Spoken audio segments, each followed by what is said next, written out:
everybody. I got two questions this week that are sort of related to each other. They were both difficult to answer in written words, so I thought I'd make a video and address both of them simultaneously. The first one was about people folding forward and coming up and potentially getting lightheaded. And then the other is about rolling up and the roll of the spine, no pun intended, and making sure that the spine is safe. So the first one first, when we're upright, the blood pressure, we think about our blood pressure as being a specific number, a systolic and a diastolic blood pressure, but the blood pressure in different parts of our bodies is different depending on how our body is positioned. So when we're standing upright, the blood pressure at our head is lower than the blood pressure at our feet. The measurement that we take is our blood pressure at the level of the heart by taking it at the arm.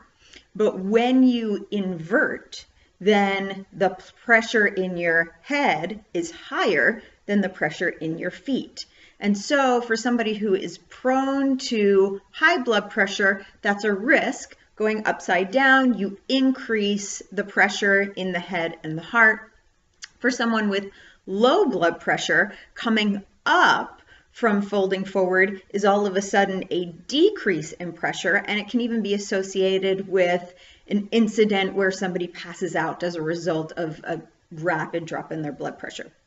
So one thing that I would recommend for that is that for people who tend to have that experience of getting dizzy when they are coming up from a forward fold, that they come up very gradually, but the other is that they can not bend forward all of the way. So when you're doing a forward fold with a prop like a chair, you can fold forward to a half.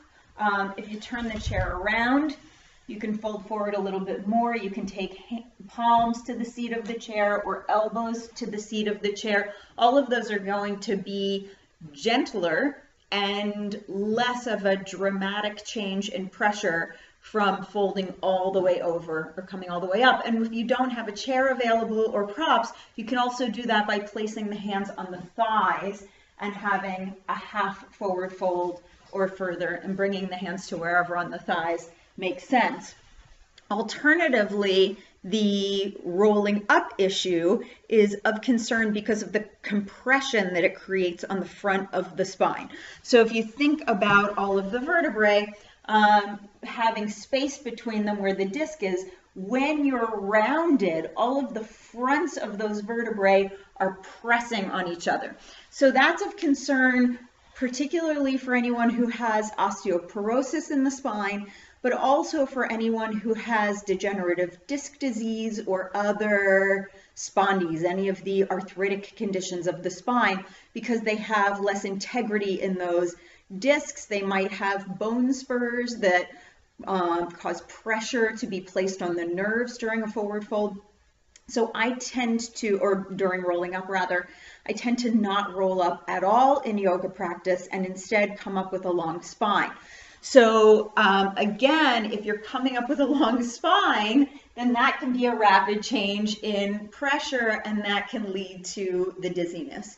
So I also want to make sure that it's not too much strain on the low back, because coming up with a straight spine can put pressure on the low back. So when someone is folding forward, I have them bend their knees, place the hands on the thighs, lengthen the spine, drawing the shoulders back and down, and bring the head up first so that the head is in line with the spine. Walk the hands up the legs, coming to upright. So I did see some mention of like reversing a swan dive.